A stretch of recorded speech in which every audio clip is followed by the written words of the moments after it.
જય સ્વામિનારાયણ વિદ્યાર્થી મિત્રો, શ્રી સ્વામિનારાયણ વિદ્યાસાગરમાં ઓનલાઈન એજ્યુકેશનમાં આપ સૌનું સ્વાગત છે।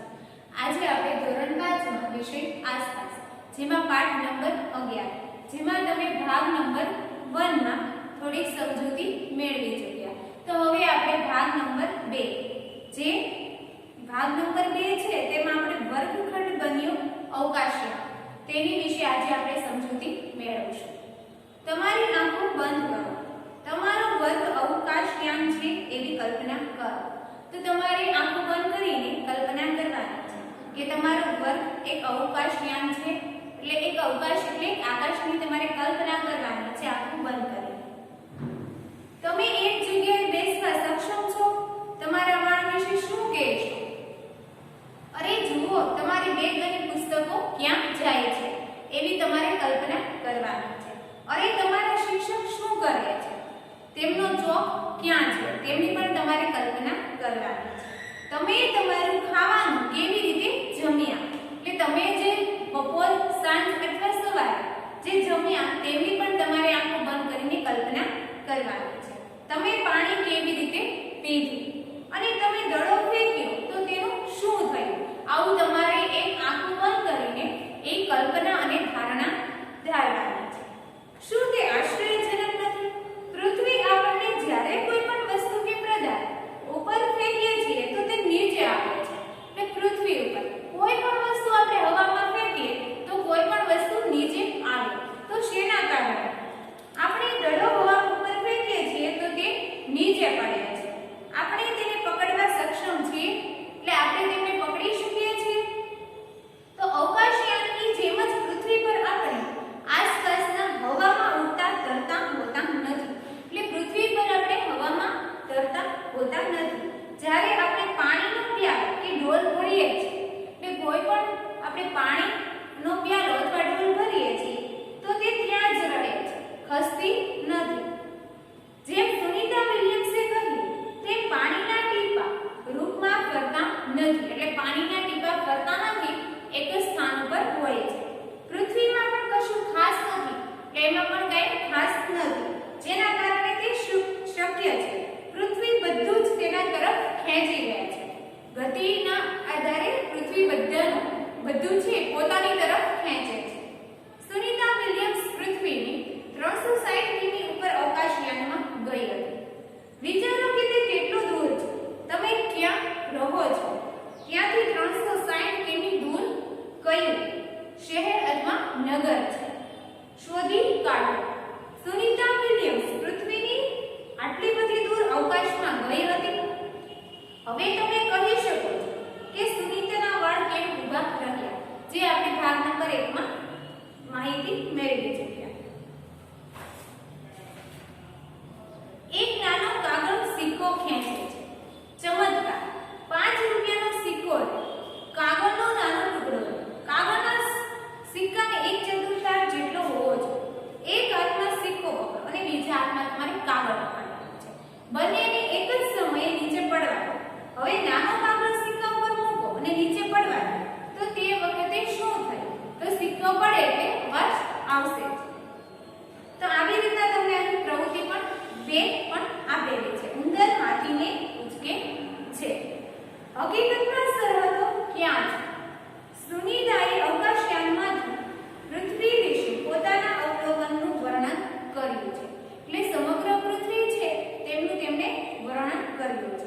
પૃથ્વી કેટલી સુંદર અને આશ્ચર્યકારક લાગે છે, એને અવકાશયાનની બારીમાંથી કલાકો સુધી જોઈ શકતા હતા અને અમે પૃથ્વીનો ગોળ આકાર પણ જોઈ શક્યા હતા। પૃથ્વી આ ફોટોગ્રાફને જુઓ, જે અવકાશયાનમાંથી સીધો લીધો છે, એટલે અવકાશયાન એટલે આકાશમાંથી આ ફોટો પાડવામાં આવેલો છે। તે ફોટોગ્રાફ પરથી આજે આપણે જાણી શકીએ છીએ કે પૃથ્વી કેવી દેખાય છે, પરંતુ હજારો વર્ષ પહેલા લોકો ફક્ત પૃથ્વી કેવી દેખાય છે તે વિશે અનુમાન કરી શકતા હતા, એટલે હજારો વર્ષ પહેલા પૃથ્વી કેવી દેખાય છે તેનું જ અનુમાન કરતા હતા। પૃથ્વી કેટલી મોટી છે તે કેવી રીતે ફરે છે, પૃથ્વી કેટલી મોટી છે અને તે કઈ રીતે ફરે છે તે શોધવા વૈજ્ઞાનિકોએ સતત પ્રયત્ન કર્યા છે। આ કહો. તમે ભારત જોઈ શકો છો? તો તમારે જોવાનું છે કે તમે ભારતને જોઈ શકો છો?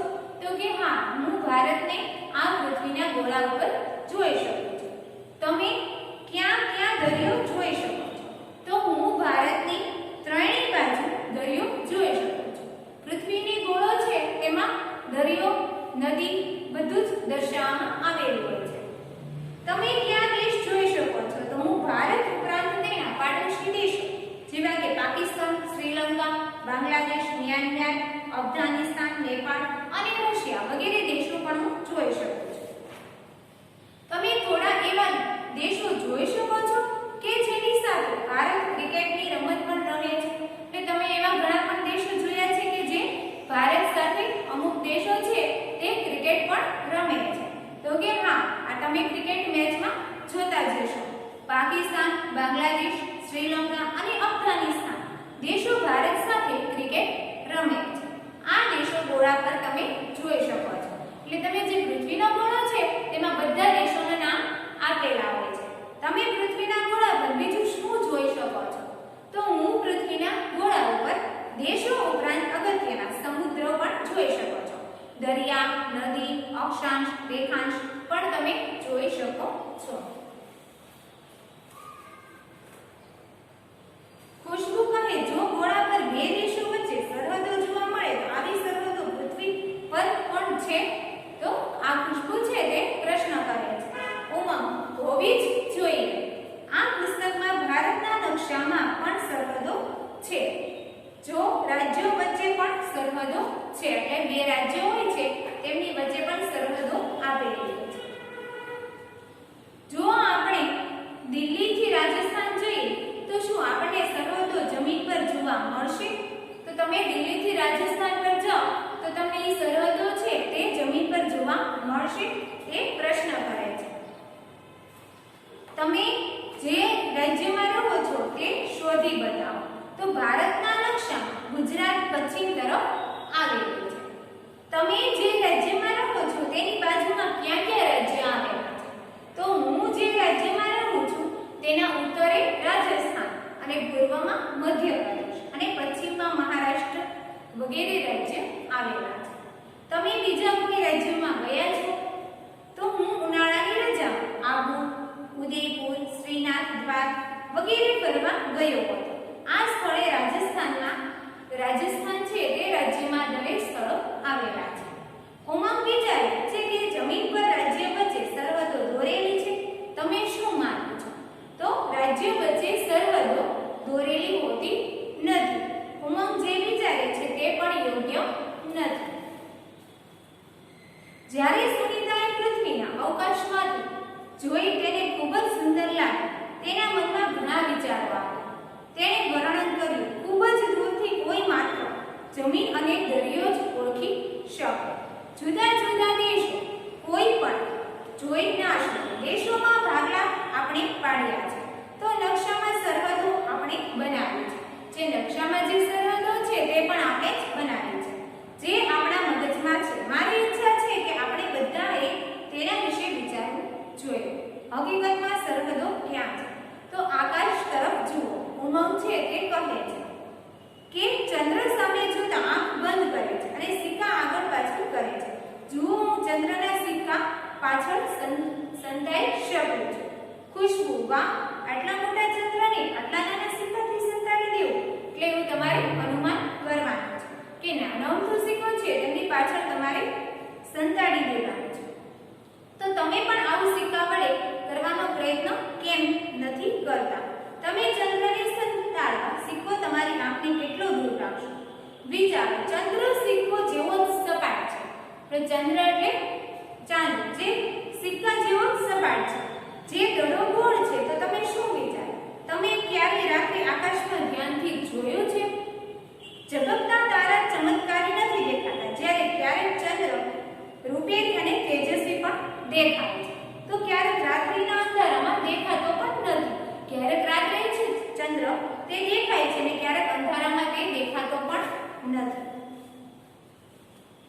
આજે રાત્રે ચંદ્ર જુઓ તે કેવો દેખાય છે? દોરો. અઠવાડિયા પછી જુઓ અને દોરો અને પછી 15 દિવસ પણ પછી જુઓ. શોધી કાઢો હવે બીજી પૂનમ ક્યારે છે અને ચંદ્ર કયા સમયે ઉગશે. ચંદ્ર સાથે કયા તહેવાર સંબંધિત છે. રાત્રે આકાશમાં 5 મિનિટમાં તમે ધ્યાનથી જુઓ તો એનું તમારે અનુમાન કરવાનું છે. કોષ્ટક જુઓ અને કહો નીચે ગાંધીનગરમાં કેટલીક તારીખો ચંદ્રના આથમવાનો સમય આપેલો છે. એટલે ચંદ્ર છે તેને આથમવાનો તમને નીચે કેટલો સમય પણ આપેલો છે અને